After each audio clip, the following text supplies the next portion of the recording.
Tycoon lonely returns to find his ex-wife and the twin boys he never knew existed. It had been 7 years since he last stepped foot in Seoul. The city had changed. Taller buildings, brighter screens, more people, but somehow, it all felt colder. Or maybe he was the one who had changed. Maybe the frost had taken root inside him long ago. From the tinted window of the black limousine, June Park stared out in silence. The car cruised past the wide Han River, glimmering under the pale morning light. But he didn't really see it. His sharp jawline was tense, unmoving, and his dark eyes once full of ambition, now looked distant, lost in memories buried too deep. He had built an empire, they said. Forbes called him the relentless tycoon. The world admired his brilliance. He had offices in London, New York, Tokyo. Money flowed in like water. People bowed when he entered rooms. But none of it mattered now. Not since his father's death.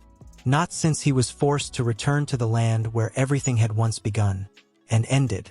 The chauffeur spoke softly. "Sir, we've arrived." June didn't answer. He only nodded slowly. As he stepped out of the car, the morning breeze cut against his expensive black coat. But he didn't flinch. The cold was nothing compared to what he carried inside. The tall iron gates of the Park family estate creaked open.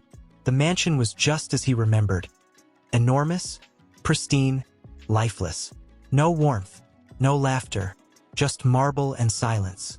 He walked inside and was immediately greeted by the housekeeper, Mrs. Han, her face lined with years of quiet loyalty. "Master June," she bowed. "Welcome home." Home. That word meant nothing to him anymore. He walked straight into his father's study, the air still heavy with the scent of old books and pipe smoke. The walls were lined with medals, certificates, and photos, one of which he couldn't help but pause at. It was the only picture that had once mattered to him. He and Sujin on their wedding day. He stared at it. She looked so young. Her smile lit up the photo, her eyes full of dreams. She had worn a simple dress, nothing extravagant. But to him, she had looked like heaven itself. He remembered how tightly she had held his hand that day, how she had whispered, "Let's grow old together, no matter what." But they hadn't. He had let her go. No, worse, he had driven her away. The memory was cruel. Her voice, her tears the day she left, echoed inside him like a curse. He wanted to shut it out, to erase it. But now that he was back, her presence seemed to follow him everywhere. He sat in his father's old chair. Its leather creaked under his weight. He ran a hand through his thick dark hair, now touched with the faintest trace of gray. He didn't want to be here, but his father's will had made it clear.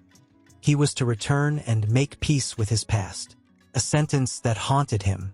Suddenly, the door opened behind him. It was his mother, elegant, controlled, cold as ever.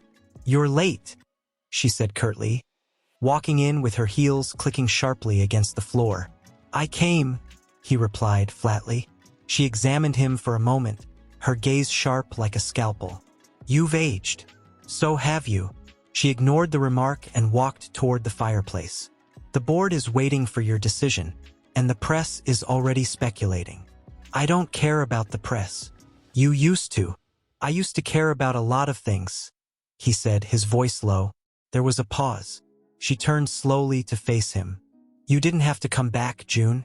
You could have sent a lawyer. You had no ties here anymore." His jaw clenched. He stood up and faced her directly. "I had a wife here." Her eyes narrowed. "That chapter is closed. You made the right choice at the time.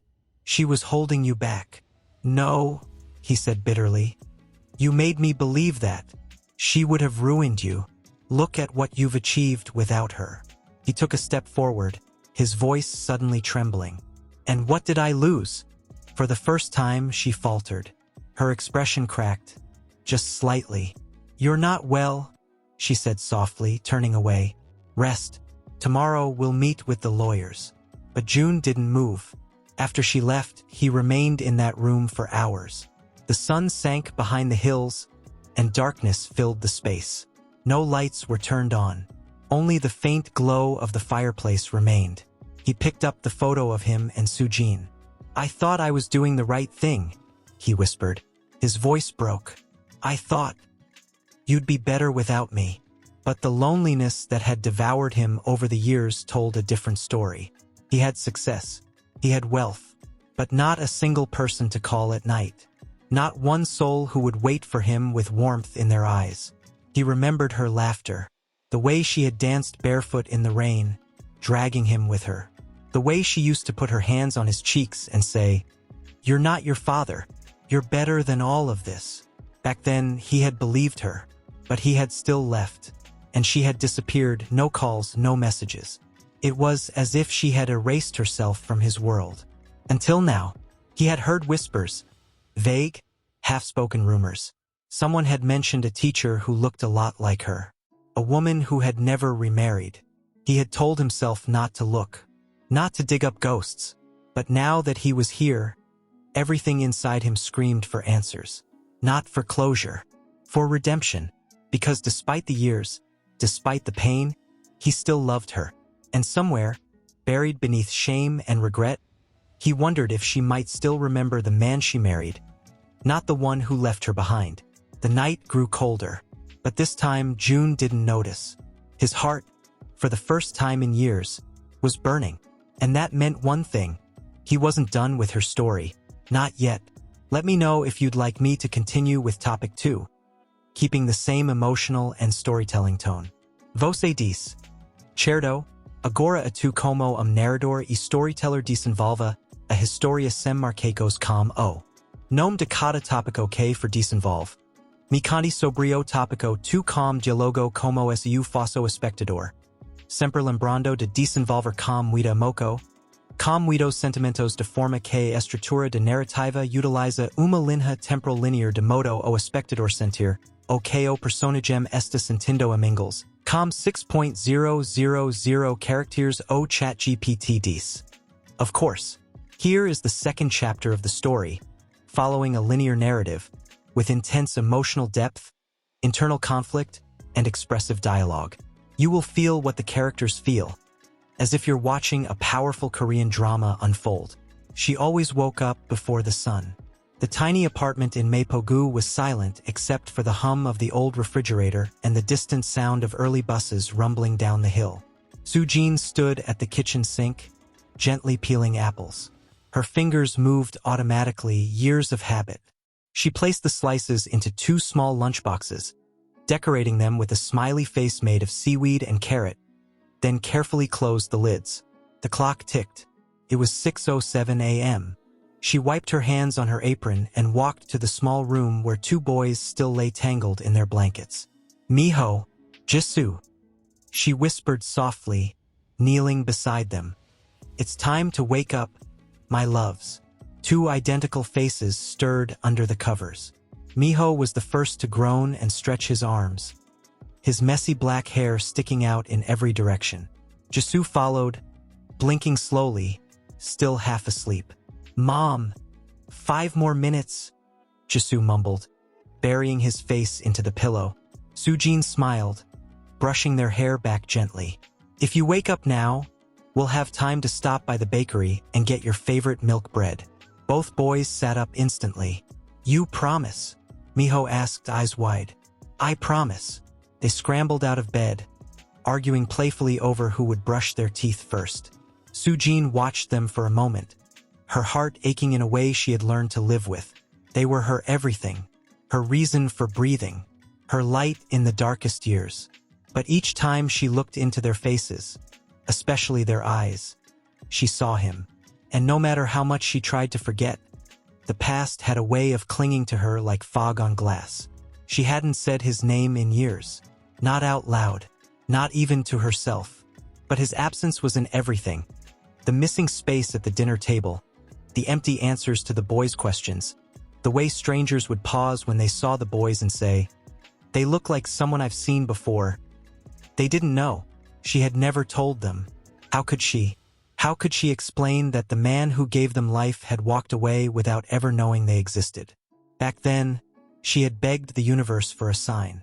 The night she found out she was pregnant, a month after the divorce, she sat on the floor of her bathroom, the test in her hand, shaking with fear. She had called his number one last time. Disconnected.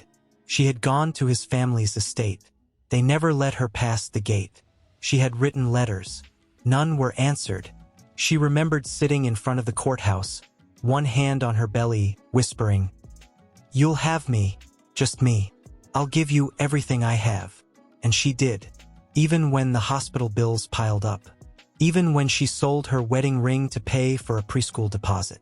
Even when she cried alone on nights when the boys asked, "Mom, why don't we have a dad like other kids?" She had learned to smile through it all.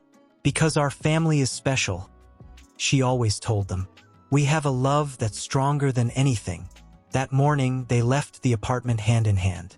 The boys carried their backpacks, one red, one blue. Their laughter echoed through the street as they raced each other to the bus stop. Sujin followed with a quiet smile, the cold air turning her breath into clouds. She pulled her scarf tighter around her neck and whispered a prayer like she did every morning. "Keep them safe, keep them happy, and don't ever let the past find us again." But fate, cruel as it could be, had already decided otherwise. It began with a phone call from the school that afternoon. "Ms. Han, are you available to meet the sponsor from Seoul First Group? They're arriving today for the partnership event." Sujin froze for a second. Seoul First Group. She had heard the name on the news, on billboards, in the mouths of parents at PTA meetings. She hadn't heard his name attached to it in years. Surely it couldn't be him. Surely. Still, her chest tightened as she nodded to the voice on the line. "Yes, of course. I'll prepare the materials." By the time the black car arrived at the school, Sujin was helping the children set up the welcome signs. She stood at the entrance, clipboard in hand, trying to slow her breathing. The door opened. A man stepped out. Tall, sharp suit, impossibly familiar silhouette. Her heart stopped. It was him, June. He looked older, his face more defined, like stone cut by years of wind and regret. His gaze swept the courtyard with indifference, until it landed on two small boys playing near the fountain. He paused. His breath hitched. Sujin couldn't move. Her body turned to ice, because the second he saw them, saw those eyes that mirrored his own, something changed in his face. She saw confusion, then realization, then something she never expected. Pain. He turned slowly and met her eyes. Their gazes locked, and in that instant, everything they had buried rose to the surface. The wind picked up, blowing the children's drawings across the pavement. Teachers spoke, children laughed, papers fluttered, but none of it existed for them. Only the weight of 7 years of silence. He took a step forward. Sujin. Her name fell from his lips like a prayer, like a curse. She felt her knees go weak. She wanted to scream, to run, to collapse.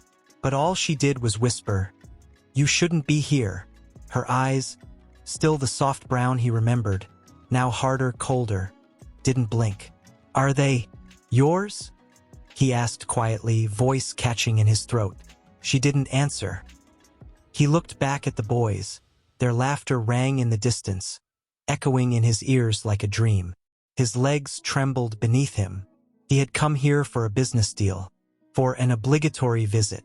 But now the world had shifted under his feet, and nothing else existed. "Answer me," he said again, barely more than a whisper. "Are they mine?" Sujin clenched her jaw. Her fingers tightened around the clipboard. She could feel the paper bending, the edges pressing into her skin. "You don't get to ask that," she replied, her voice low but fierce. "Not now. Not after 7 years." "Sujin, I didn't know." "No," she cut him off, a bitter smile tugging at her lips. "Don't you dare say you didn't know." He opened his mouth to speak, but she turned and walked toward the hallway, not fast, but steady, and he followed. His expensive shoes clicked across the school floors, the echo strangely out of place in the humble building. They stopped outside the art classroom. She turned her back to the wall and faced him, folding her arms tightly, as if bracing herself for impact.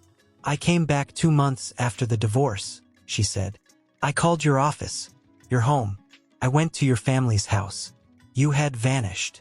I left for New York. I know you did. You left and erased everything behind you, including me. I never meant to. I was pregnant, June. His heart stopped. The hallway went silent. Not even the sound of students' chatter reached them anymore. I was pregnant, she said again, slower this time. And I tried to tell you, but I was nothing to your world anymore. I was dismissed like I was some mistake you regretted. He staggered back a step. His lips parted, but no words came out. Sujin's eyes shimmered with tears, but they didn't fall. She had cried enough in those years. She had dried up every tear on her own pillow. You think I wanted to raise them alone? She asked, voice trembling. You think I didn't wish every night for them to have a father? Someone to run to? Someone who'd teach them how to ride a bike or fix a broken toy? June covered his face with one hand, pressing it against his eyes. For a moment, he looked like a man trying not to drown. Sujin, if I had known. But you didn't, she snapped. Because you didn't want to know. You chose to disappear. You chose silence. He lowered his hand, and for the first time she saw it, the guilt, the anguish, the man she once loved, buried beneath the armor of power and success. I made mistakes, he said, his voice hoarse. Terrible mistakes. I thought I was protecting you. Protecting me? She repeated, laughing bitterly. From what? From me, he said. The confession came like a breath held for too long. My family was poison. My mother, she told me you would ruin everything I built. That you were the reason I was weak. I was scared. I let her convince me. And I thought if I let you go, you could be free. Sujin looked away, biting her lip. You didn't set me free, she whispered. You abandoned me. Silence stretched between them. He took a slow breath, his eyes fixed on hers. Please, let me see them. Let me speak to them. No, she said instantly. Not yet. Sujin, they don't know you. To them, you're just a stranger. You don't get to walk in after 7 years and pretend to be their father. You don't just get to pick up where you left off. He looked crushed, but nodded. I understand. And he did. Because for the first time in his life, he had come face to face with the weight of what he had lost. Not just her. Not just the children. But the man he might have been if he had stayed. You have a meeting in the auditorium, she said, her voice colder now. It would be best if you stayed focused on that. He hesitated. Will you be there? She shook her head. No, I have papers to grade. Without another word, she turned and walked away, her heels clicking softly against the linoleum, each step pulling her farther from him. He stood alone in that hallway for a long time. The school bell rang. Doors opened. Students poured into the hall. But June didn't move. All he could see was the shadow of the woman he once loved, disappearing again. Only this time he knew exactly what he had lost. And he didn't know if he could ever get it back. He hadn't eaten, hadn't moved since he returned from the school hours ago.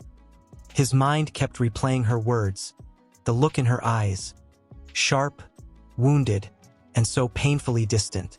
They're yours. They were his children, his sons, and he had never held them, never known their voices, never kissed their scraped knees or tucked them in at night. Their birthdays had passed without him even knowing the date. The weight of that truth crushed him like 1,000 bricks. His hand trembled slightly as he reached into the drawer of the desk. He pulled out an old photo, faded around the edges, the color just beginning to turn. It was a picture of him and Sujin at a beach in Busan. She was laughing, wearing his hoodie, the wind pulling her hair back. He was behind her, arms around her waist, grinning like a man who had the entire world in his hands. And once he did, until he let it all go. A soft knock echoed at the door. He didn't look up. Come in. The door creaked open. A quiet, composed voice followed. It's me. June looked up slowly to see his mother, elegant as ever, wrapped in a silk robe, her silver hair twisted into a perfect bun. I heard you didn't attend dinner, she said, stepping inside. You're pale. I'm fine, he replied flatly. She approached the desk, glancing at the photo in his hands. Her expression didn't change. Only the faintest flicker of something, maybe recognition, passed through her eyes. "You went to the school," she said. He didn't answer. "You saw her." He nodded once. She sat down across from him, folding her hands neatly in her lap. "And? What did she say?" His jaw tightened. He leaned forward, both hands gripping the edge of the desk. "She has twin boys." Her face remained unreadable. "Mine," he added. Still no visible reaction. June stared at her, disbelief simmering just beneath his skin. "Did you know?" Her silence was answer enough. "You knew she was pregnant," he whispered, voice shaking. "And you kept it from me." His mother looked down, adjusting the bracelet on her wrist. "I did what needed to be done. You lied to me. I protected you." "From what?" he snapped, voice rising. "From my own children? From the woman I loved." "She was a distraction," she said sharply. "A liability to your future. You were building something bigger than a simple domestic life. You needed clarity, not sentiment." His voice cracked. "They're 7 years old." She flinched, ever so slightly, the first sign of discomfort, but her tone remained firm. "You were on the edge of a global merger. You wouldn't have walked away if you knew she was carrying your children. And I couldn't let that happen." He rose from the chair suddenly, the photo falling from his hand to the floor. His mother stared at it but didn't bend to pick it up. "I lost everything because of you," he said. "Everything that mattered." She stood too, facing him calmly. "No, you gained the world." "I don't want the world," he growled. "I want them. I want her. I want the time I never got to have." He turned away, trying to compose himself. His breath came ragged, chest tight, then softer, barely audible. "She looked at me like I was nothing, like I was already dead to her." His mother walked to the window, gazing out into the dark garden. "You made your choices, June." "No," he whispered. "You made them for me." The silence stretched between them. Finally, she said, "If you want to go back to her, that's your decision. But don't expect her to wait with open arms. She's changed." "I know," he replied quietly. "So have I." She turned then, finally meeting his gaze. For a second, her expression softened. A tiny fracture in her cold exterior. "She's not the same girl you left behind," she said. "She's stronger now, and she doesn't need saving." He nodded once, eyes fixed on the floor. "I'm not here to save her," he said. "I'm here to ask for forgiveness. If she'll even listen." Elsewhere, in a tiny bedroom bathed in moonlight, Sujin sat at the edge of the bed, gently brushing Miho's hair as he slept. His twin, Jisoo, mumbled in his sleep and turned over, pulling the blanket up to his chin. They looked peaceful, innocent. She envied them. The weight of the day sat heavily on her chest. Seeing him, hearing his voice again, had opened wounds she thought were long healed. But more than that, it had stirred something far more dangerous. Hope. She hated herself for it. In her mind, she saw him again. Standing there in the school hallway, eyes wide, breath caught in his throat, looking at the boys like they were the answer to a question he hadn't dared ask. She hadn't been prepared for how much he'd changed, how tired he looked, how broken. But she also hadn't forgotten what he did. The silence, the betrayal, the way he vanished and left her to face the world alone. She gently kissed Miho's forehead, then Jisoo's, and rose slowly, walking out into the hallway. As she passed the small table in the kitchen, she noticed the letter she'd been writing weeks ago but never finished. A letter to him. It began with, "If you ever come back." Her hand hovered over it, then pulled away. He was back, but she didn't know if she had the strength to let him in again. Not after everything. The boys, on the other hand, were full of life. Miho sat at the table, swinging his feet under the chair, his mouth covered in strawberry jam. Jisoo was pretending to be a detective, peering through a magnifying glass at the toast like it held a mystery. Sujin sat across from them, her hands curled around a warm mug, trying to anchor herself in the moment. "Mom," Jisoo said, squinting through his little magnifying glass. "There was a man yesterday, in a black coat. He looked at me for a long time." Sujin froze. Miho looked up. "Yeah, I saw him too. He was looking at us weird." She kept her face steady. "What do you mean weird?" Miho shrugged. "Like, surprised. Like he knew us or something." Jisoo tilted his head. "Do we know him?" She smiled softly, hiding the sting in her chest. "No, sweethearts. He was probably just someone from the school board." Miho didn't seem convinced. "He had the same eyes as me." She blinked. Her grip tightened on the mug. Jisoo nodded. "Yeah, but he looked sad." The words hit her harder than she expected. He looked sad. She stood abruptly. "You're going to be late for school. Let's get your jackets." They didn't argue, but as they put on their coats and stuffed books into their backpacks, Miho looked at her again. "Are you okay, Mom?" She smiled tight, practiced. "I'm fine, baby." But she wasn't. Not even close. That afternoon, the school buzzed with quiet whispers. The Seoul First Group had pledged a major donation after yesterday's visit. Staff were thrilled. Parents were curious. But none of that mattered to Sujin as she walked down the hallway after class. Her thoughts tangled. She was halfway to the teacher's lounge when she heard a familiar voice. "Excuse me." She turned. There he was. Again. This time, not in a suit, but in a dark sweater and slacks. Still sharp, still dignified, but different. Softer. Almost uncertain. "June," she said, already exhausted. "I'm sorry," he said immediately, raising both hands as if to show he meant no harm. I didn't know where else to find you. I told you yesterday."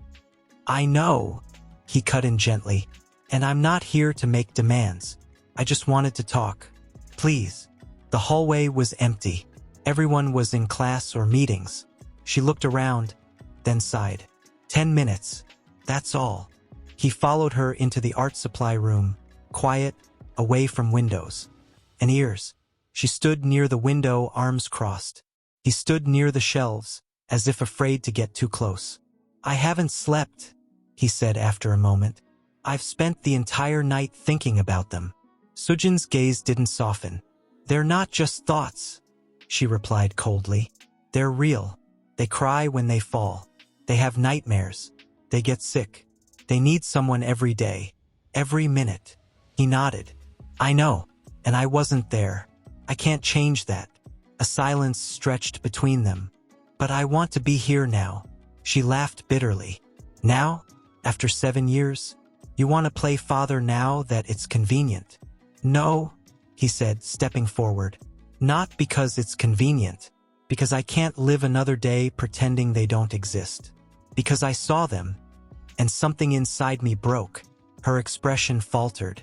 "I'm not asking you to forgive me," he continued. "I wouldn't. I'm not asking you to let me in. I need to know them, even from afar. Please."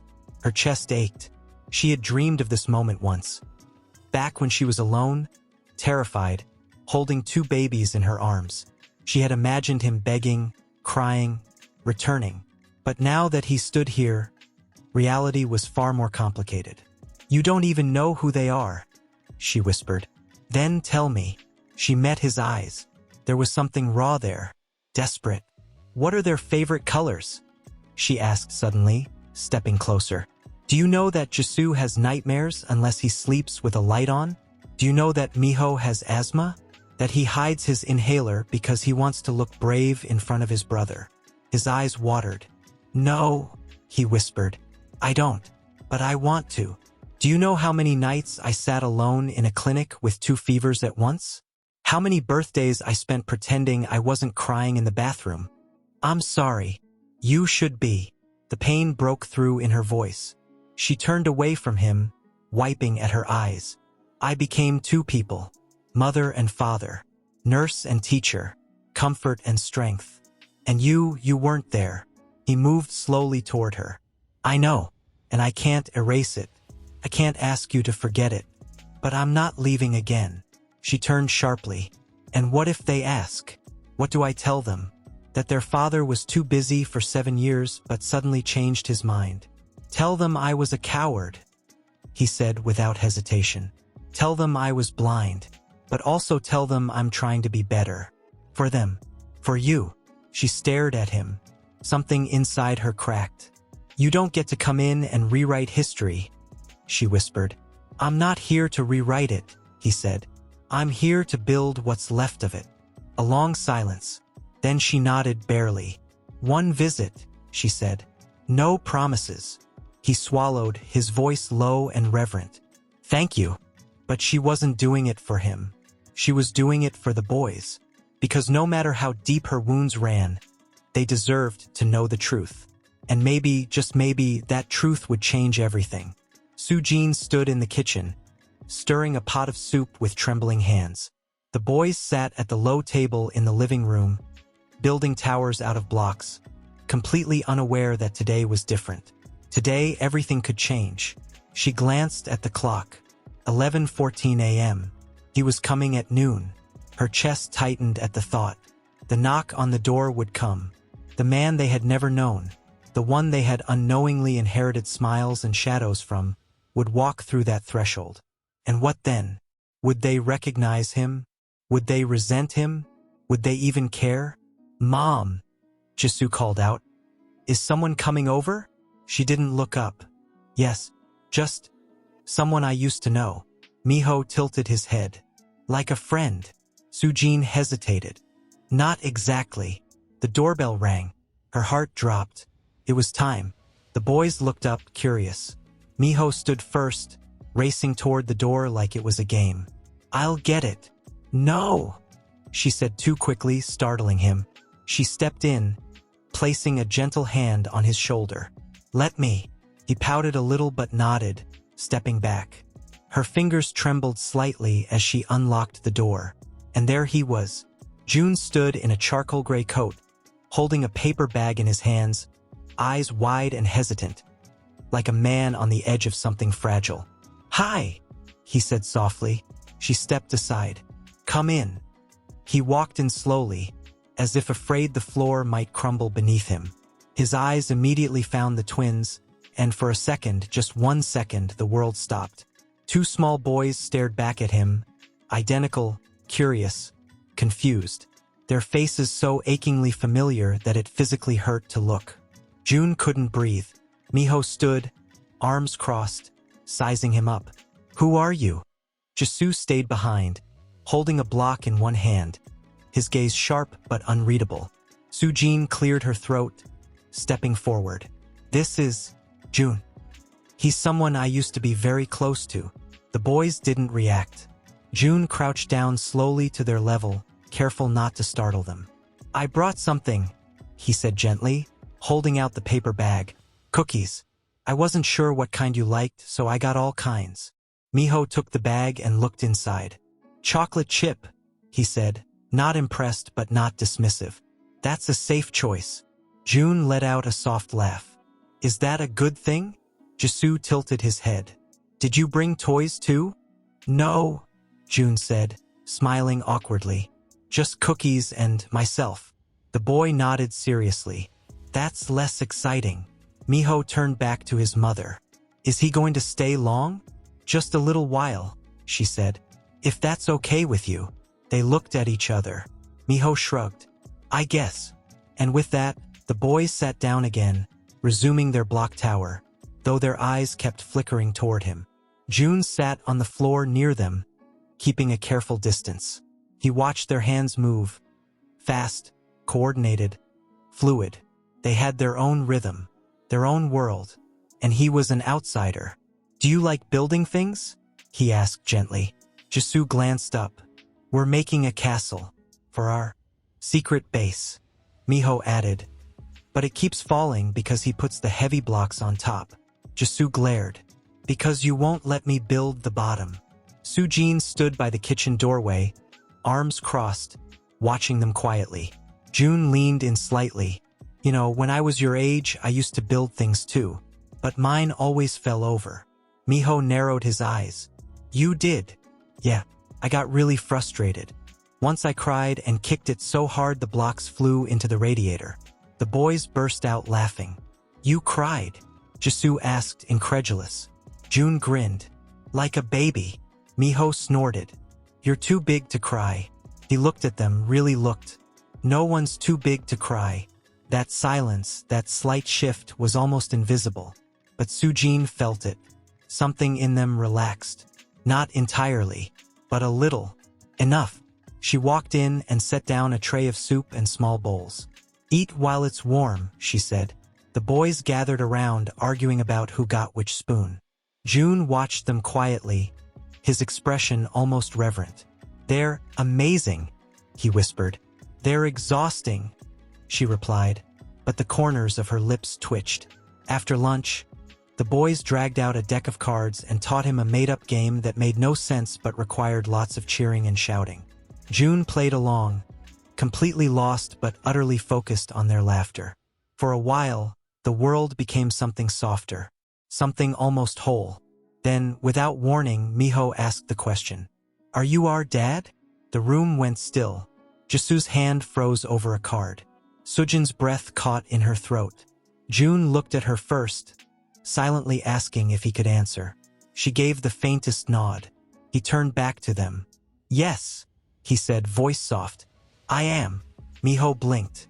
Then, where have you been? June swallowed. I was far away, he said, doing work. And I made a big mistake. I should have been here. I should have been with you. But I wasn't. And I'm sorry. They didn't speak for a long time. Jisoo looked at him. Are you gonna leave again? His eyes filled. No, not if you let me stay. Miho studied him for a while. Then slowly, he pushed a card across the floor toward June. Your turn, he said. And just like that, he was in the game. Soojin stood by the doorway, hand over her mouth, trying to hold back tears. Because no matter how guarded her heart had become, she hadn't been ready for this. And now the world felt like it was shifting again. And she didn't know if it would break her or save her.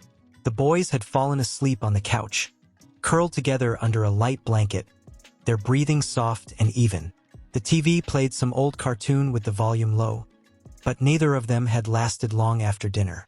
One had his arm draped lazily over the other, the way only twins could sleep like puzzle pieces. June sat across from them, barely breathing.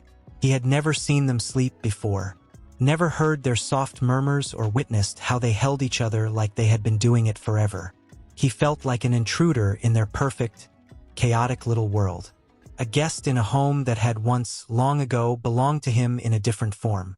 Soojin stood in the kitchen, rinsing dishes slowly, her back to him. She hadn't said much after the boys fell asleep. Her silence wasn't cold, but cautious, heavy with things she still couldn't voice. She didn't ask him to stay. She didn't ask him to leave either. When she turned, drying her hands on a towel, she finally spoke. You should go. He nodded. Of course. But still he didn't move. There, he swallowed, his voice fragile. They're incredible. I know, she said. Her voice wasn't proud, not boastful, just true. June stood up slowly, looking at the small room one last time. The toy basket near the door, the scribbled crayon drawings taped to the wall. A paper airplane lay near the rug, crushed at the tip. He didn't want to leave this world, but it wasn't his. Not yet, maybe never. He stepped toward the door, his heart already aching with the goodbye. But just before he reached for the handle, her voice stopped him. Why did you come back, June? He turned, surprised.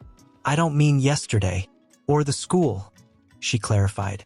I mean really, why now? He hesitated, then leaned lightly against the wall, as if the answer itself was too heavy to carry upright. I was lonely. She stared at him, unmoving. I had everything, he continued quietly. Everything I thought I wanted. The company, recognition, a life without distractions. I told myself I'd forget you, that the silence meant you were doing fine. He looked down at his shoes. But every time I won something, it felt hollow, like I was building higher and higher, but I couldn't stop looking down. The higher I got, the more I realized I left everything real at the bottom. Her eyes flickered. I came back after my father died, he added. Not just for the estate. I think part of me hoped I'd see you, even if it was from across the street. Silence. He continued, softer now. I didn't expect them. I didn't even know how to react. But seeing their faces, it undid something inside me. Sujin walked slowly toward him, arms crossed. You know what undid me? She asked, her voice tight. Waking up alone in a hospital bed, 5 months pregnant, with no one to call. Looking at 2 names on a form and realizing neither of them would ever be filled in. He closed his eyes in pain. I didn't want you to come back because I need help, she said. I came through the worst part alone. I'm standing now because I built something solid with nothing but willpower and scraped hope. I know, he said, his voice breaking. I see it. She looked down, her voice quieter. I just don't know what it means that you're here now. He took a small step toward her. It means I'm not going to disappear again. You can't promise that, she said bitterly. You've already disappeared once, twice. How do I let you near them when the next time it might break them? He looked at her with nothing but sincerity. Then don't let me near them yet. Let me near you. She blinked. I need to rebuild something with you first, he continued, because they watch you, every move, every word, and if you don't trust me, they won't either. Sujin turned away. He stepped back, giving her space. I'm not rushing you, he said. I'm not asking you to forgive me. I want to try. She stared at the wall, unmoving, for a long time, and then finally, barely above a whisper, I'm tired of hating you. He looked at her, startled. I hated you for a long time, June. I hated you more than I loved you. And that scared me, because even when I hated you the most, I still wished you would come back. A tear slipped down her cheek, and she wiped it away fast. I don't know what to do now. June moved gently, speaking with raw honesty. Then let's not know together. She didn't reply, but she didn't ask him to leave either. He looked one last time at the boys, then back at her. I'll come tomorrow. Same time. She hesitated, then nodded. He opened the door, and just before stepping out, her voice followed him softly. June, he turned. She looked at him, not with forgiveness, not yet, but with something quieter. Vulnerability. They look like you. He smiled, and it hurt. Then I'll try to be someone worth looking like. The door closed gently behind him, and inside, Sujin leaned against the wall and finally let herself cry. Not just from pain, but from the terrifying, aching possibility Miho had warmed up to him quicker. He was curious, sharp, and always testing June's answers with questions that sometimes cut too deep. Jisoo was more cautious. He often watched from behind his brother, only joining in when he was certain the laughter was real and not a trap. Sujin observed everything like a hawk. She didn't hover, but she never left the room entirely. It wasn't distrust, not anymore. It was fear, wrapped in instinct, a mother's unspoken armor. June never pushed. He never asked for more time than she gave. But he watched them, listened, learned. And every day he left with the same ache in his chest, an ache he hadn't known he was capable of carrying. The ache of someone who had found the thing he didn't know he was missing, only to realize he didn't deserve it yet. One evening, the sky turned gray and restless. Rain tapped gently at the windows, the kind of drizzle that came with the weight of memories. The boys were busy building a blanket fort in the living room. Sujin stood by the counter, pouring tea, and June sat on the floor beside their cardboard box castle, carefully following the twins' instructions. Don't let the roof collapse this time, Jisoo warned him, serious. June raised a hand solemnly. I swear on my life. That's too dramatic, Miho mumbled, snickering. Sujin smiled without realizing it. She saw it, the way the boys had started to expect him now. The way their eyes flicked to the clock at 4 o'clock, wondering if today he'd come. And more importantly, the way they were starting to believe he wasn't going to leave again. But she hadn't said anything yet. Not the things that still mattered. and the silence between them, between her and June, had started to take a shape of its own. That night, after the boys were in bed, she stepped out onto the small balcony for air. The city shimmered with wet reflections, and the air smelled like distant summer and worn pavement. She wasn't surprised when she heard the door open behind her. June stepped out, holding his coat but not wearing it. They stood there for a moment in silence, the sound of distant traffic murmuring below them. "They love you already," she said quietly, not looking at him. He didn't smile. "I don't deserve that." She turned to face him. "No, you don't." His eyes held hers. "But you're here," she added. And it was the first time she acknowledged it, truly. The first time she gave weight to his presence, not as a ghost from her past, but as a man standing in the present. He looked away, swallowing hard. "I don't know how to do this," he admitted. "I know how to run a company, make deals worth millions, handle crises under pressure. But I don't know how to be a father, or how to undo what I did to you." Sujin wrapped her arms around herself, feeling the chill through her sleeves. "You can't undo it," she said. "There's no reset button. I lived every minute of those years without you. I cried into pillows, I worked double shifts. I held their tiny hands when they had fevers so high I thought I'd lose them. That happened. It's real. I know." "No, you don't," she whispered. "You know guilt, but you don't know what it's like to stand in a hospital hallway at 2 in the morning and realize no one's coming for you. You don't know what it's like to celebrate a birthday with one cupcake because it's all you could afford." His face twisted, and for a moment he looked years older. "I'm sorry," he said, "for every one of those nights." She shook her head. "Saying sorry doesn't erase the scar, but it's a start." He stepped closer, the space between them smaller than it had been in years. "And what happens now?" he asked.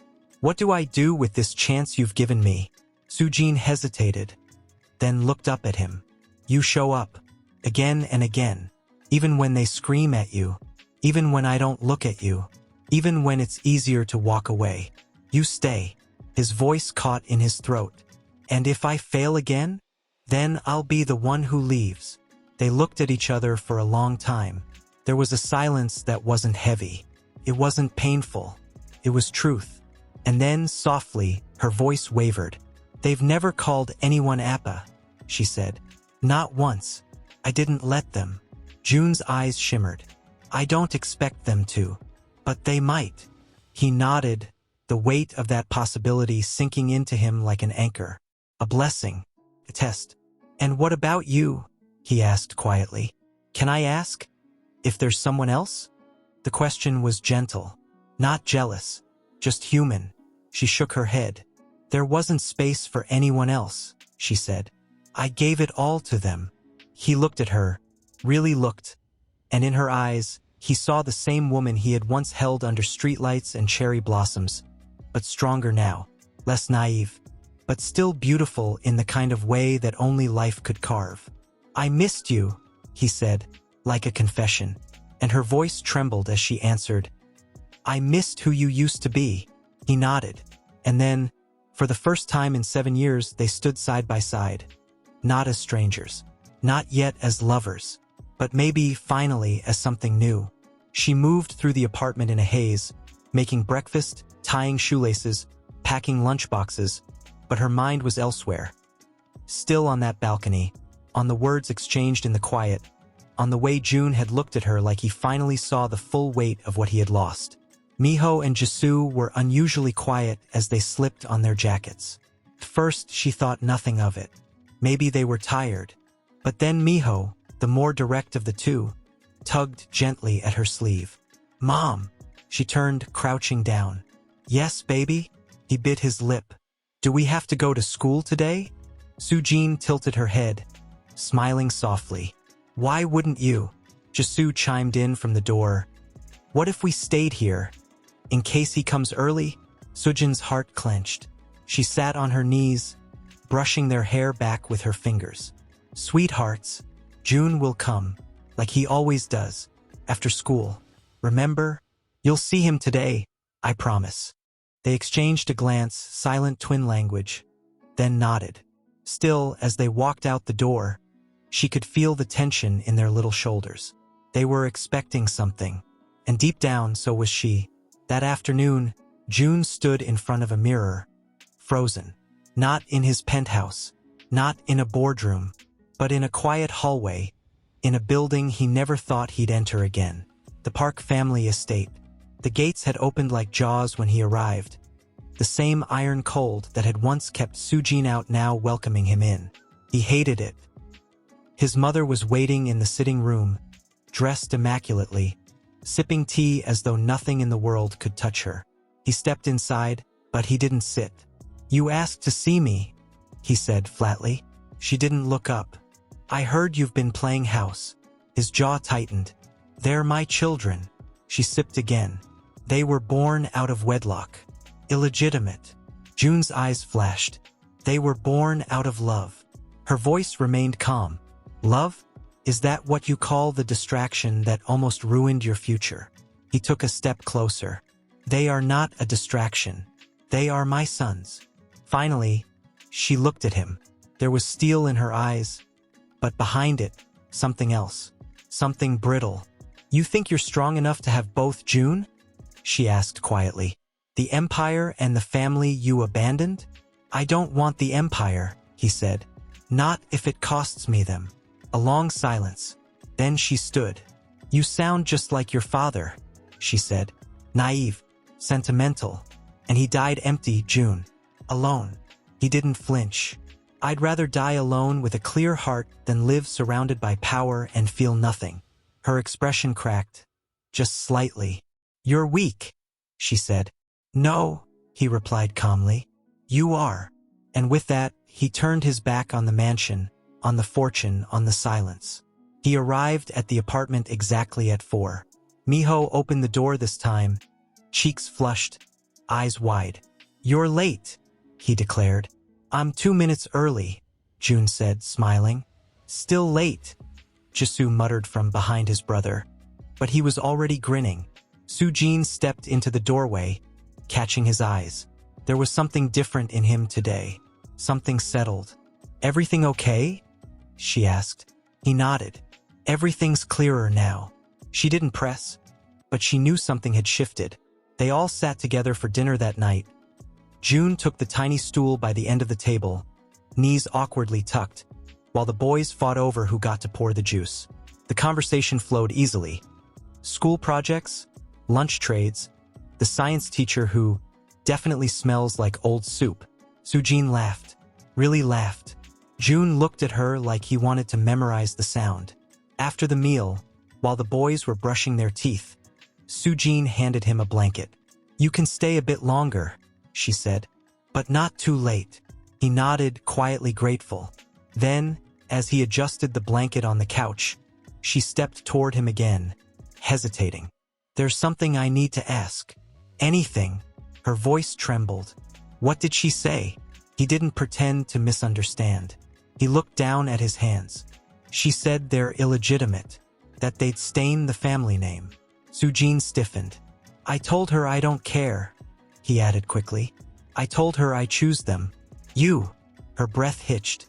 "And what did she say to that?" June looked at her with tired but resolute eyes. She didn't say anything, because for the first time in her life, she didn't win. Sujin exhaled slowly. "She'll come after us," she said. "You know that, right?" "I'll protect you," he replied. "All of you."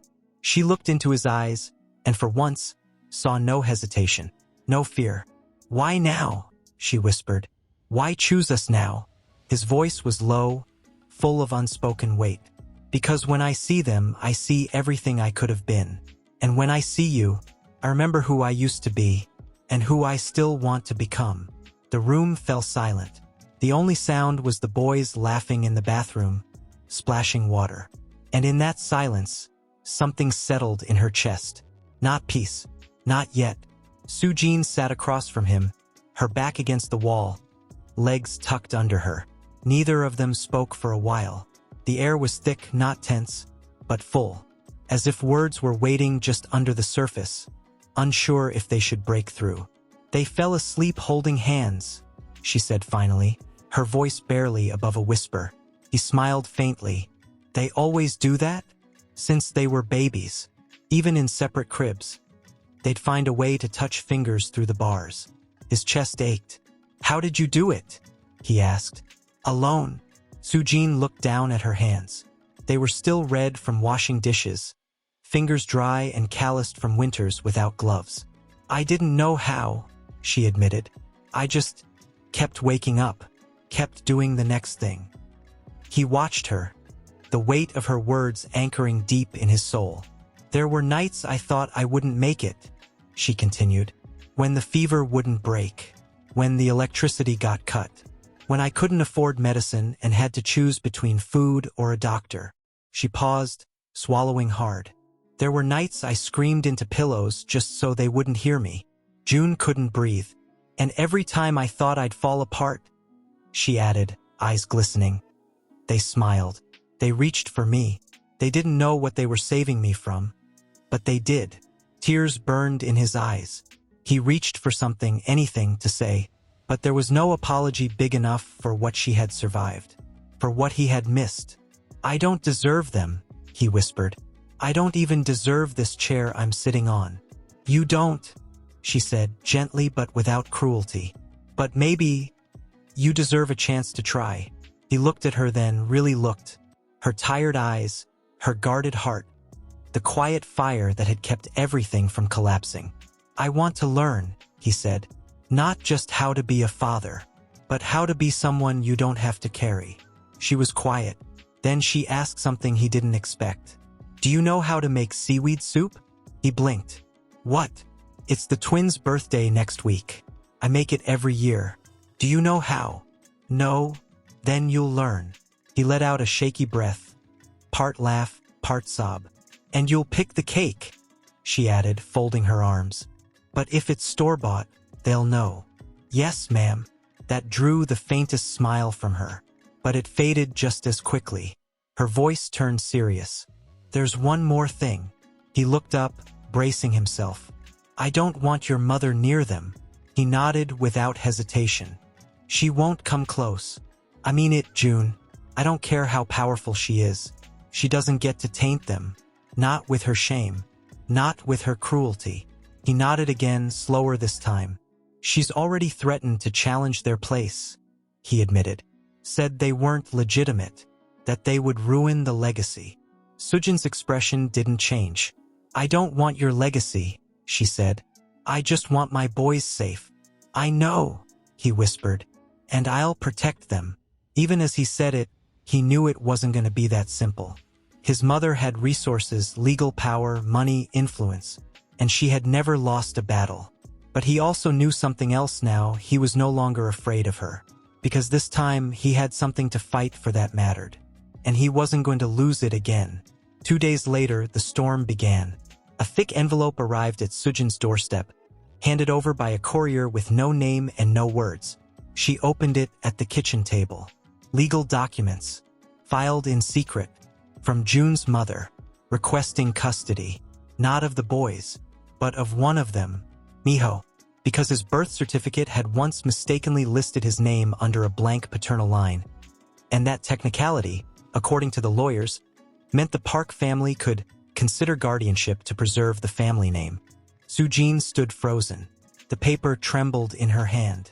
They were going to split her sons. Her blood ran cold. She called June immediately.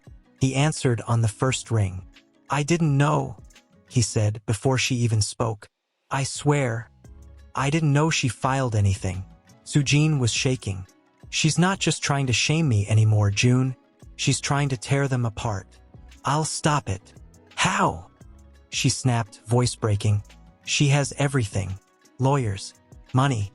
She knows how to twist the law. She doesn't care about them. She doesn't even know them. I do, he said. And I won't let her take them. I'll go to court myself. I'll go on record publicly as their father. Sujin's breath caught. That would destroy your family name. I don't want the name anymore. Let her keep it. I want my sons. He was already grabbing his coat. I'm coming over. I'm not letting you face this alone. And suddenly, she wasn't alone. Not this time. Not anymore. But as she looked back down at the paper, at the printed name of the woman who had haunted her for years. She knew this was only the beginning. He didn't wait to be invited in. She stepped aside without a word. The door closed softly behind him. The apartment was quiet, the boys playing in their room, unaware that the world outside was preparing to rip their lives apart. "She's gone too far," June said, pacing. "She's not just threatening you, she's threatening them." Sujin leaned against the kitchen counter, arms folded tightly across her chest. "She chose Miho on purpose. She thinks if she splits them, she'll win. She won't." Sujin's voice wavered. "You don't know her like I do." He stopped pacing. "I know what she's capable of," he said. "And I also know what I'm capable of now." Sujin looked up slowly, eyes searching his. "I told her," he continued, voice tight, "that if she files this motion, I will go to court, I will go to the media, and I will tear down the Park legacy with my own hands. Every document, every secret, every name she's protected all these years. I'll bury it." Sujin's breath hitched. "She'll disown you," he shrugged. "She already has." A silence settled. Not cold, not calm, just the kind of silence where everything is held too tightly inside. "She's doing this because she thinks you'll back down," Sujin whispered. "Because I'm nothing in her eyes. A single mother with no name, no shield, no status. She's wrong. You really think the court will take our side?" "I know it will," June said, walking toward her. "Because this isn't just a legal battle anymore. It's a war over humanity. And I'm done being on the wrong side of it." Her voice dropped, almost breaking. "She's trying to separate my sons, June." He nodded, slowly. "I won't let it happen." And then she said something he hadn't expected. "Then prove it." His eyes lifted to hers. "Not to me," she clarified. "To them." He took a slow breath. "What do you mean?" "They need to know that you're not going to vanish the moment things get hard. They need to see that you're not just a visitor in their lives." She walked to the living room, picked up a photograph of the boys from the shelf. First grade, holding certificates with toothy grins. "You weren't there when they lost their first teeth," she said. "You weren't there when Jisoo got his first nosebleed and cried because he thought he was dying. You weren't there when Miho failed his first math quiz and told me he'd never be smart enough." Her voice trembled now. "So don't just tell me you'll protect them in court. Be here, every day, every school pickup, every tantrum, every scraped knee. I will. No more suit and tie visits. No more, 'I have 30 minutes today.' If this is war, then you need to show them that their father is fighting for them even when no one's watching." He nodded, his chest tight. "Then let me start tonight." She blinked. "Tonight?" He nodded again. "Let me stay. Not on the couch. I'll sleep on the floor, I don't care. Let them wake up tomorrow morning and find me still here." Sujin stared at him, her defenses flickering, caught between fear and some fragile thing she didn't want to name yet. Then, a small voice from the hallway interrupted them. "Are you fighting?" They both turned. Miho stood there in his pajamas, holding a stuffed bear. His eyes were sleepy, but alert, always watching. Sujin crouched down immediately. "No, baby. We're just talking." Miho walked in, eyes flicking from his mother to June. "Is he sleeping here?" he asked. June bent to his level. "Only if it's okay with you." Miho considered for a second, then turned to the hallway. "Jisoo!" he called out. "Appa's sleeping over." Silence. Then the sound of bare feet running. Jisoo peeked around the corner, wide-eyed. "Really?" June knelt lower, smiling gently. "Only if you two don't kick me out in the middle of the night." They looked at each other. Twin nods. "Okay," Jisoo said. "But you have to make pancakes in the morning." With the eyes and the smiley face. June blinked. "I don't know how." Sujin, behind them, crossed her arms and smiled faintly. "You'll learn." And for the first time, June saw it. Not just forgiveness. Hope. Later, as the boys fell asleep again, curled against each other but now with the knowledge that he'd still be there in the morning. Sujin stood in the hallway watching him lay out a thin blanket beside their bedroom door. "You don't have to sleep on the floor," she whispered. I do, he replied. Because this time, I want to earn my place. She nodded once. No words, just a long, silent look. And as she turned off the light, leaving him in darkness, June whispered softly to no one but himself, I will never leave again. Outside, the wind howled, distant, cold, unforgiving. But inside, for the first time, there was warmth. And tomorrow they would begin the real fight. Not in penthouses, not in hotels, not surrounded by luxury, but here on a wooden floor, outside the room of two boys who had no idea how much they had changed him. He heard soft whispers before he opened his eyes. Do you think he's still sleeping? Don't touch him. He might bite. I don't think dads bite, mijo. Maybe this one does. He looks kind of scary when he sleeps.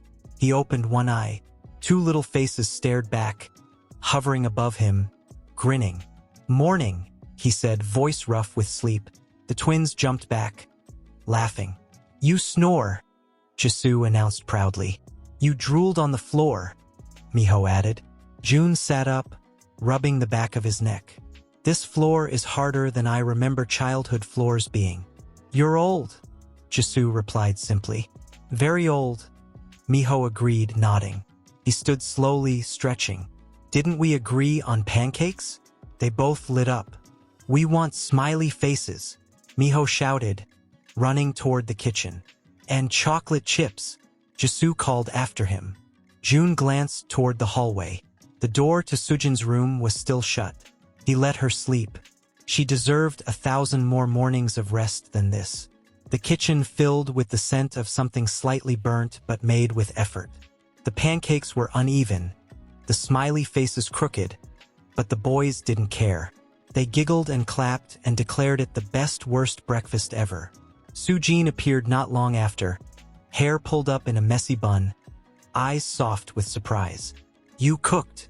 June held up the spatula with a sheepish grin. I wouldn't call it that, but no one's been poisoned yet. She glanced at the boys, who were mid-chew, crumbs all over their cheeks. They're still breathing, she noted. Impressive. He stepped closer, voice quieter now. Thank you for letting me stay. She met his gaze, something unreadable passing through her expression. Thank you for not leaving. The warmth didn't last long. At noon, the doorbell rang. June answered it. A man in a charcoal suit stood there, face expressionless. He handed over another envelope, this one thicker than before. June opened it, heart sinking as he scanned the pages. Emergency petition. Hearing scheduled. 3 days. He closed the door without a word. Sujin watched from the kitchen. Her body tensed the second she saw the envelope in his hand. What is it now? She asked. He handed it to her slowly. Her fingers trembled as she unfolded the first page. And then, silence. She looked up at him. They moved it up, she said, her voice barely audible. They're pushing it faster. They want a decision before the twins' birthday. She's trying to ruin it, June whispered. She's trying to make their birthday the day their world changes. Sujin dropped the envelope onto the table. Her breath shook. She's cornering us. June stepped toward her. Then we stopped playing defense. She looked up at him. What are you saying? I'm saying we fight back. Fight how? We don't have money for lawyers like hers. We have truth, he said. And we have me. She laughed bitterly. You think you are enough? His voice didn't waver. I think a man who abandoned his family standing in front of the world and admitting it, begging for the right to earn his children back, means something. Sujin stared at him. He leaned in, quieter now. Let me speak at the hearing. She hesitated. If I stay quiet, she wins, he said. If I speak, they'll hear the real story. I'll take every piece of shame I deserve, Sujin. I'll put it on record.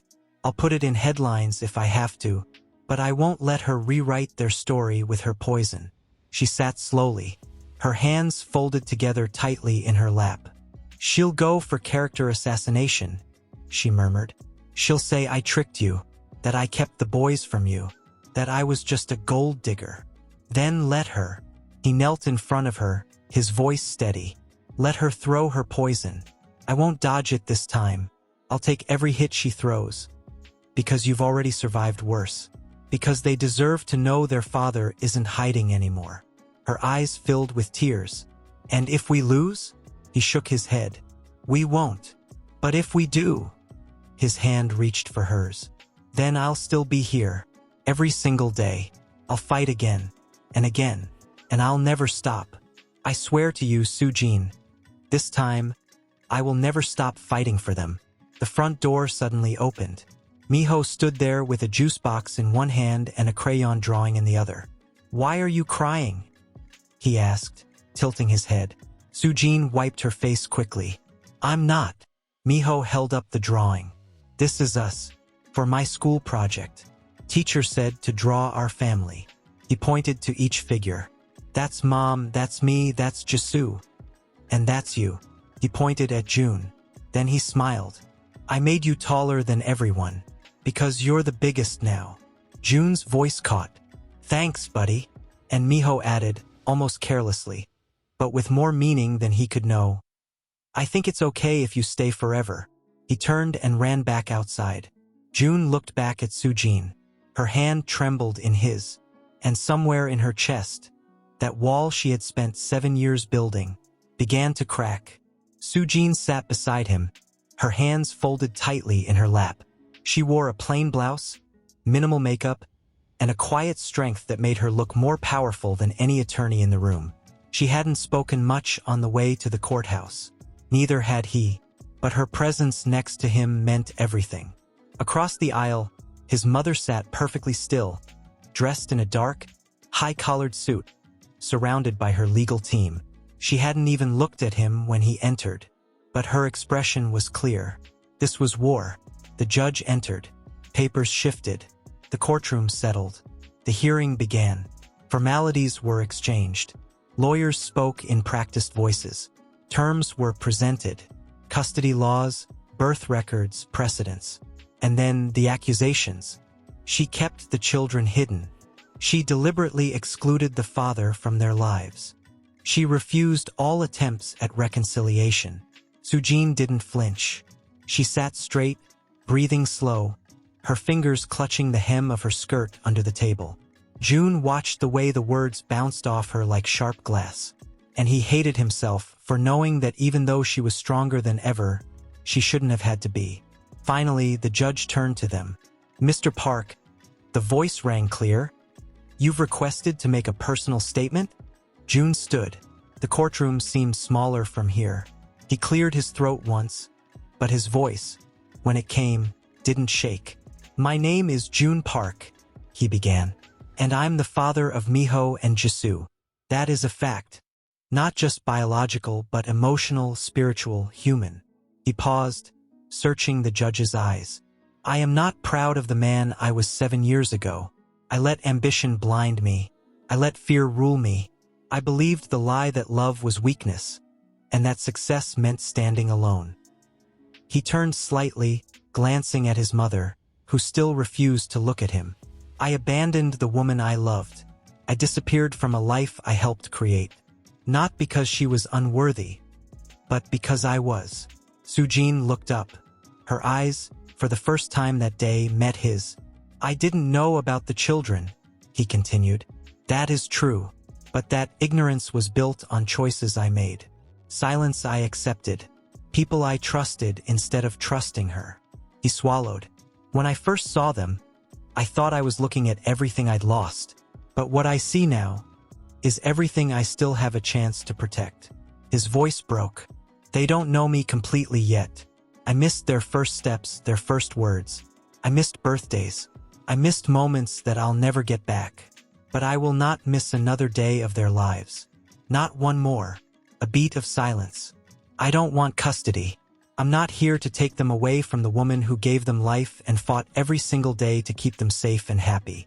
I'm here to stand beside her. To give my sons the right to know both halves of their truth. And to tell the court and the world that they are not a stain on anyone's name. He turned to the judge again. They are my sons, and they are the most honorable part of me. When he finished, no one moved. The silence that followed wasn't awkward, it was heavy. His mother finally looked at him. But this time, there was something else behind her eyes. Not regret, not love, but fear. Because for the first time, she realized he had chosen something she couldn't control. And it was more powerful than her entire legacy. Outside the courthouse, the press waited. June shielded Sujin and the boys with his coat as they exited through the side. Their lawyer had advised they avoid questions, but cameras still flashed. Questions flew. Mr. Park, do you admit to abandoning your family? Are the children really yours? Did your mother attempt to bribe the court? Will you give up your shares in the Park empire? June stopped.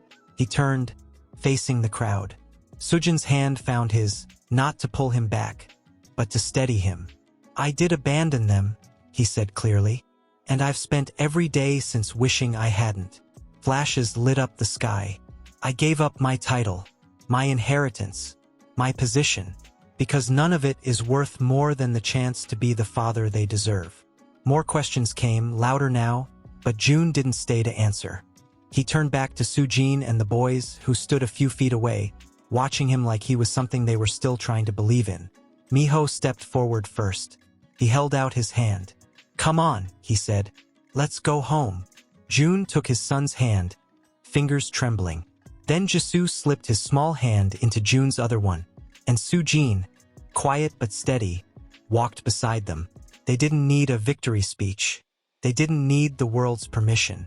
They were walking toward something real, something fought for, something earned. June sat on the couch, a cup of tea in his hands, long cold but untouched. The boys were finally asleep. Miho had asked a million questions about court. Did we win? Are we famous now? Can I bring the judge a drawing next time? Before passing out with his arms draped across a pillow and one leg dangling off the bed, Jisoo had fallen asleep next to him. Quiet, thoughtful, still watching, always watching. June had kissed their foreheads before shutting the door. Now the apartment felt too still, too fragile. Sujin stood in the kitchen drying the last dish. Her hands moved automatically, but he could see the tension in her shoulders, the deep furrow in her brow that hadn't left since the verdict had been read. She hadn't said much since they got home. He placed the cup down, stood, and crossed the small space between them. They're okay, he said gently. She didn't look up. For now. His hand hovered over the counter, not quite reaching for hers. You don't believe it's over. Her voice was quiet, but sharp. You don't know your mother like I do. I know her better than you think. She may have lost the legal battle, but that woman doesn't lose. He took a slow breath. You think she'll come back? I think she already is. In silence. In shadows. He looked at her face. The weariness there, not just from the day, but from years. Years of being strong. Alone. Fighting battles in private. She can't take them, he said. Not anymore. But even he heard the uncertainty in his voice. She doesn't need to take them, Sujin said bitterly. She just needs to plant the idea that she could. That she will. You don't have to steal a child to ruin a family. You just have to make the mother live in fear. He closed his eyes, his fists curling at his sides. She's not going to take them, he repeated, this time firmer. Sujin finally looked up at him. I'm not scared of her lawyers, June. I'm scared of the damage. You see how fast it happens. How easily they twist things. The boys are young, so young. All it takes is one whisper, one article, one lie they hear from a classmate, and suddenly their whole world shatters. He moved closer, inches away now. Then let's build it stronger. Her eyes narrowed slightly. Stronger how? Together. She looked at him, really looked. The man who once walked away. The man who had stood in court and bared his failures for the world to see. The man who now stood trembling, not from fear of losing money or power, but from the terror of losing them. We move, he said suddenly. Out of this building. Somewhere safer. Somewhere she can't send people to watch. Somewhere the boys can be just boys. I don't want your money, June, she said instantly. I'm not offering money, he replied. I'm offering safety. I'm offering a clean start. Her silence wasn't rejection, just uncertainty. "I don't want to buy our future," he added. "I want to build it." She folded the towel in her hands, slowly, carefully, and then softly. "Where would we go?" he exhaled. "I found a small place, near the mountains, not too far from the city. Good school, trees, quiet, no media, no cameras, no past." She studied him. "You already planned this?" "I couldn't sleep last night," he admitted. "I just needed to know there was a way out, in case today went the other way." "And if I'd said no?" she asked. "Then I'd have stayed on this floor for the rest of my life, near them, near you, even if it meant never being let in." Sujin set the towel down. Her voice dropped to a whisper.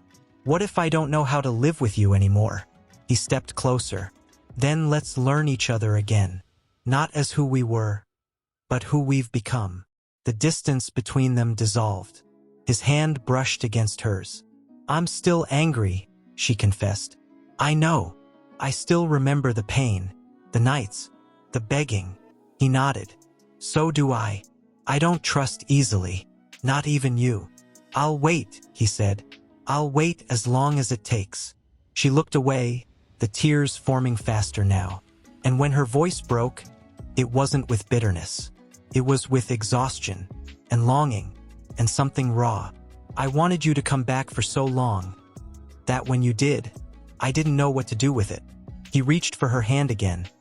This time, she didn't pull away.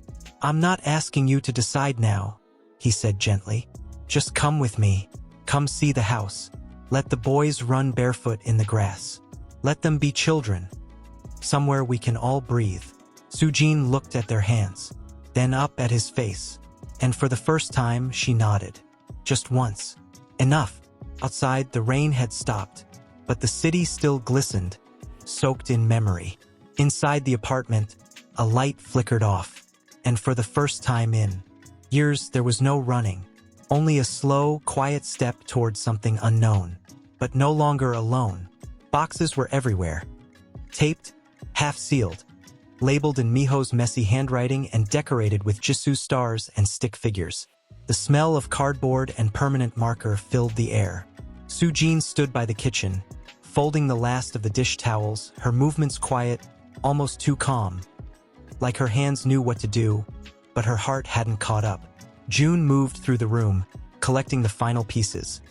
The twins' framed drawings, a small chipped vase she'd once told him she'd bought for 51 at a street market. The one she said reminded her that even the broken things can still hold beauty. "Are you sure?" she asked suddenly, voice soft but breaking the silence. He looked up. "About the house. About all of this." He set the vase down carefully.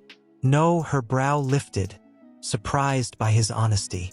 "I'm not sure," he said, stepping closer. "I'm terrified. I keep waiting for something to collapse. For you to tell me to leave. For them to stop calling me Appa." He paused, voice shaking just a little. "But I'm still here, because even if I'm afraid, I know what we're building now is worth everything." Sujin turned back to the dish towel, folding it smaller and smaller, until it was nothing but cloth clenched in her hands. "They asked me yesterday," she murmured. He waited. "If we're going to get married again." June inhaled deeply, then walked over to her.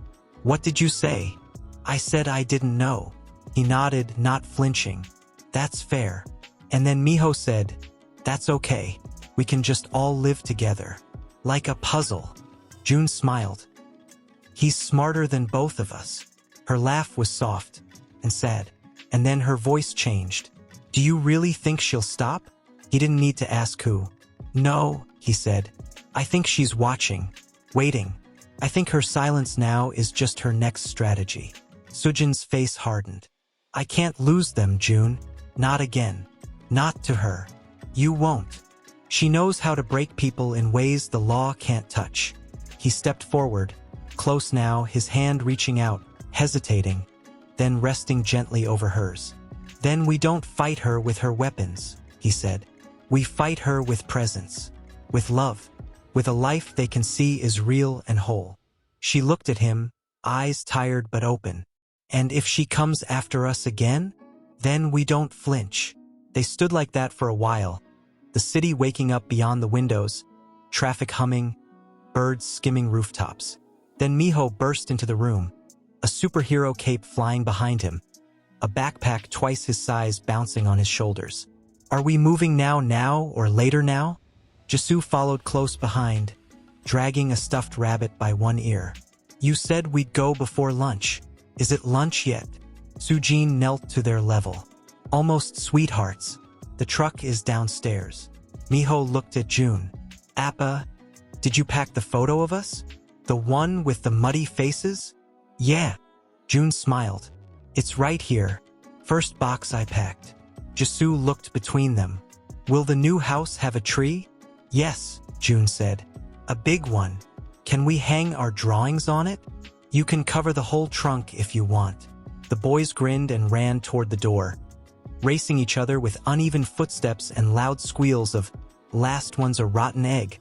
Sujin stood slowly, brushing her hands over her jeans. I haven't lived anywhere else since the day I left your world, she whispered. June looked at her with quiet reverence.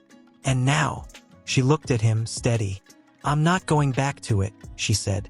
Not even with you. This is something new. Not a return. He nodded. I don't want to bring you back, he said. I want to go forward. They didn't kiss. There was no music, no slow-motion embrace. Just a moment, raw, honest. Two people who had broken each other, learning how to rebuild side by side. June picked up the last box. The house was modest, painted white, with a red-tiled roof and two tall oak trees standing like quiet guardians in the backyard. A wooden porch creaked underfoot.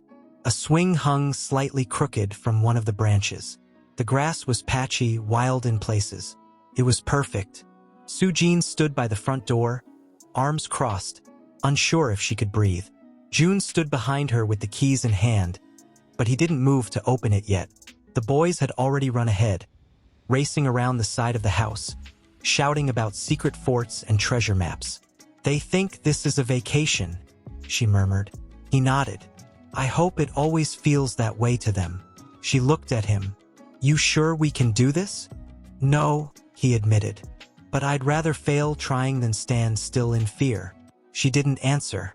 But when he turned the key and pushed the door open, she walked in first. The inside was quiet, wood floors, light streaming through the windows in dusty lines, bare walls, empty shelves. A beginning. June placed the first box down by the hallway. It was labeled in Miho's handwriting, family stuff. The letters were crooked. One word was backward. He stared at it for a long moment. Sujin's voice broke the silence. I forgot what it feels like to have nothing unpacked. He smiled.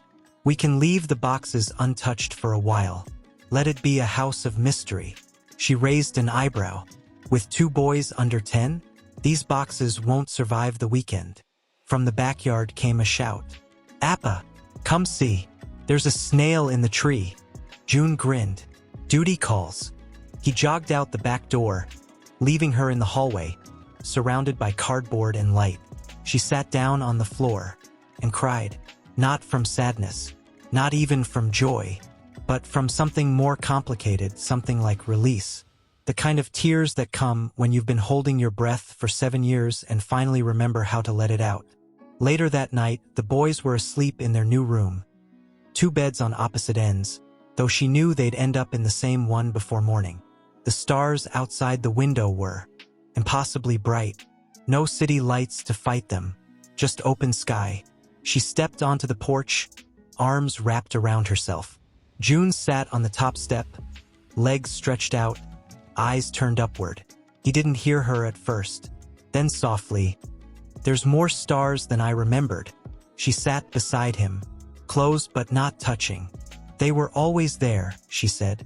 We just stopped looking. Silence. Not uncomfortable, just full. I was afraid to ask you to come here, he said. Why?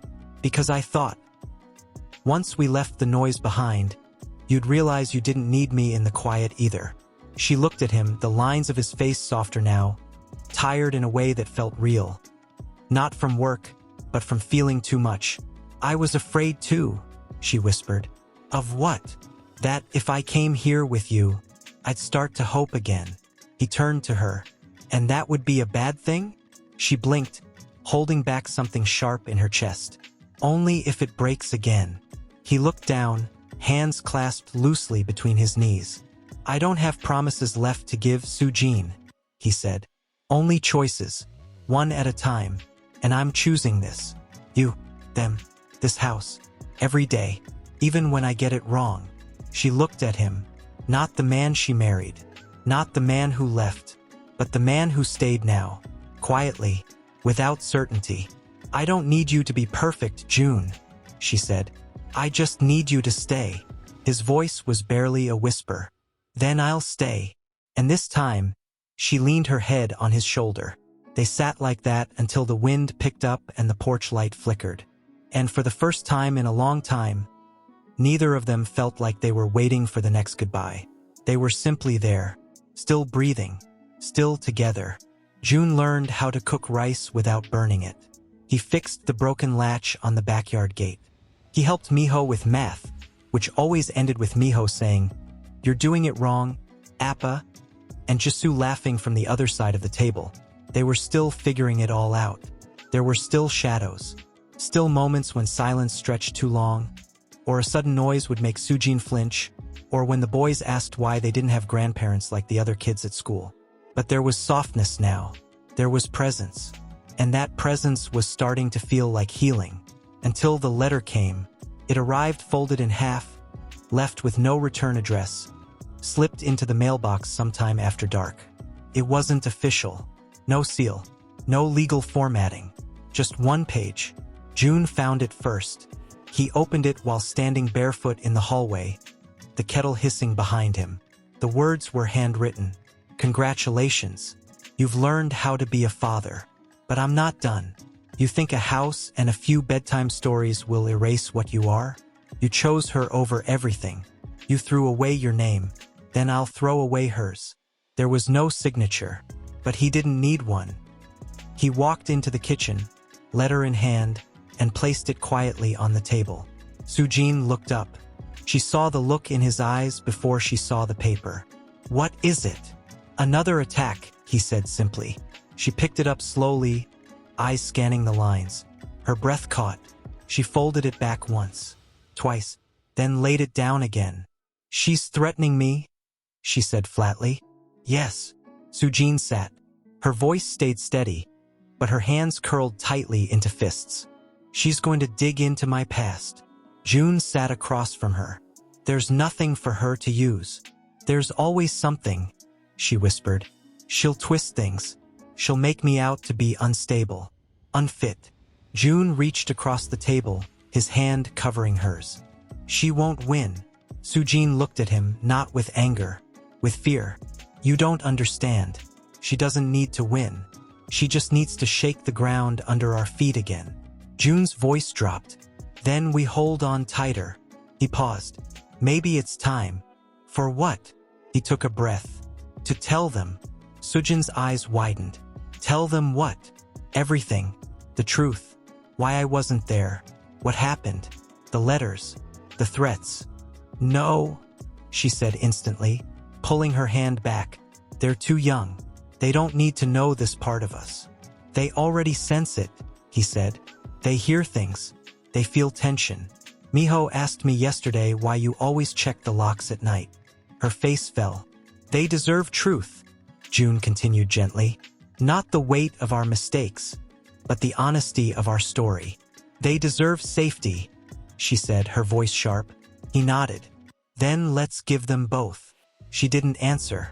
But that night, after the boys were asleep, she pulled out a box from the top shelf of her closet. June sat on the edge of the bed while she opened it. Inside were letters, all unopened, all returned, all sealed in the pain of a time when her voice had been silenced.